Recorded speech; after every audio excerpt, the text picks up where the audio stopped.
भारत में एक त्योहार ऐसा भी है जहां उसके तरीके तो अलग हो सकते हैं लेकिन भाव और अर्थ एक ही होता है और वो है मकर संक्रांति। और क्यों मकर संक्रांति को सिर्फ धार्मिक नहीं बल्कि वैज्ञानिक त्योहार भी माना जाता है।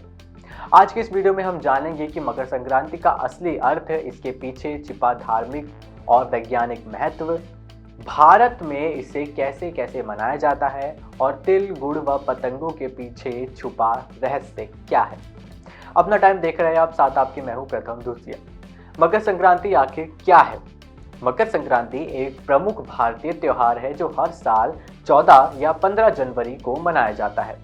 वैसे ये तारीख पर निर्भर नहीं होता, ये तिथि के अनुसार यानी सूर्य के दिशा बदलने के ऊपर निर्भर होता है। इस दिन सूर्य देव धनु राशि से निकलकर मकर राशि में प्रवेश करते हैं। इसी कारण इस पर्व को मकर संक्रांति कहा जाता है। इस दिन सूर्य की उत्तरायण यात्रा की शुरुआत होती है। उत्तरायण यानी सूर्य का उत्तर दिशा की ओर बढ़ना, जिसे भारतीय संस्कृति में शुभ समय माना जाता है। पौराणिक और धार्मिक महत्व के अनुसार मकर संक्रांति के दिन किया गया दान, स्नान और जाप विशेष पुण्य प्रदान करता है। द्वापर युग के महाभारत के अनुसार भीष्म पितामह ने अपने देह त्यागने के लिए उत्तरायण काल की प्रतीक्षा की थी और इसी दिन गंगा स्नान का भी विशेष महत्व है। प्रयागराज, हरिद्वार और गंगा सागर जैसे तीर्थ क्षेत्रों में लाखों श्रद्धालु स्नान की डुबकी लगाते हैं। मकर संक्रांति का वैज्ञानिक महत्व भी है। मकर संक्रांति के बाद सूर्य पृथ्वी के करीब आने लगता है, जिससे दिन बड़े और रातें छोटे होने लगती हैं, अर्थात शरद ऋतु धीरे धीरे समाप्त होने लगती है। इस बदलाव में मौसम में गर्माहट आती है और शरीर की रोग प्रतिरोधक क्षमता जो होती है वो बढ़ने लगती है। यही कारण है कि इस समय तिल और गुड़ खाने की परंपरा है। तिल में वास और गुड़ में प्राकृतिक मिठास होती है जो सर्दियों में शरीर को ऊर्जा और गर्मी प्रदान करती है। तिल और गुड़ सिर्फ खाने की चीज नहीं बल्कि इसके पीछे एक सुंदर सामाजिक संदेश भी छिपा हुआ है। भारत के महाराष्ट्र राज्य में कहा जाता है तिल गुड़ ख्या आणि गुड़ गुड़ बोला, अर्थात तिल गुड़ खाइए और मीठा मीठा बोलिए। यह हमें सिखाता है कि जीवन में कटुता छोड़कर मिठास अपनानी चाहिए। अब मकर संक्रांति हो और पतंगों का उल्लेख ना हो, ऐसा तो हो ही नहीं सकता। भारत के गुजरात, राजस्थान और उत्तर प्रदेश में मकर संक्रांति का मतलब होता है पतंगे। जी हाँ, पतंग उड़ाना सिर्फ मनोरंजन नहीं बल्कि यह एक शरीर को धूप में सक्रिय रखता है, जिससे विटामिन डी मिलता है।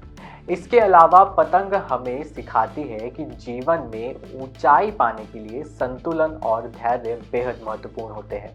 भारत में यह पर्व अलग अलग नामों से मनाया जाता है। तमिलनाडु में इसे पोंगल कहा जाता है तो वहीं पंजाब में लोहड़ी, असम में माघ बिहू कहा जाता है तो वहीं केरल में मकर बिल्लू कहा जाता है, उत्तर प्रदेश और बिहार में खिचड़ी पर्व कहा जाता है तो वहीं गुजरात में अंतर्राष्ट्रीय पतंग महोत्सव के नाम से ये पर्व मनाया जाता है। लेकिन भावना एक ही है, आभार, समृद्धि और नई शुरुआत। विशेष रूप से ये मकर संक्रांति किसानों के लिए भी महत्वपूर्ण होती है। वो कैसे, चलिए जानते हैं। यह फसल कटाई का समय होता है जब किसान अपनी मेहनत का फल पाते हैं। इस दिन प्रकृति को धन्यवाद देने की परंपरा भी है जो हमें सिखाती है कि भोजन का सम्मान करना कितना जरूरी है। मकर संक्रांति से मिलने वाली सीख। मकर संक्रांति हमें कई महत्वपूर्ण संदेश देती है। अंधकार से प्रकाश की ओर बढ़ना, नकारात्मकता छोड़कर सकारात्मकता सोच अपनाना, प्रकृति और समाज के साथ संतुलन बनाना, दान, सेवा और सहयोग की भावना रखना। यह पर्व सिर्फ एक तारीख नहीं बल्कि जीवन जीने की एक कला है। तो पूरी वीडियो आपके लिए समराइज कर देते हैं। तो दोस्तों, मकर संक्रांति केवल एक धार्मिक और वैज्ञानिक त्यौहार ही नहीं बल्कि स्वास्थ्य, संस्कृति और समाज का सुंदर संगम है। यह मकर संक्रांति पर संकल्प ले कि हम अपने जीवन में मिठास, सकारात्मकता और संतुलन बनाए रखेंगे। अगर आपको ये वीडियो जानकारीपूर्ण लगी हो तो इसे लाइक, शेयर और कमेंट करना ना भूलें और ऐसे ही तमाम जानकारी के लिए सब्सक्राइब करना भी ना भूलें अपना टाइम्स न्यूज़ को। तो मैं प्रथम दूसिया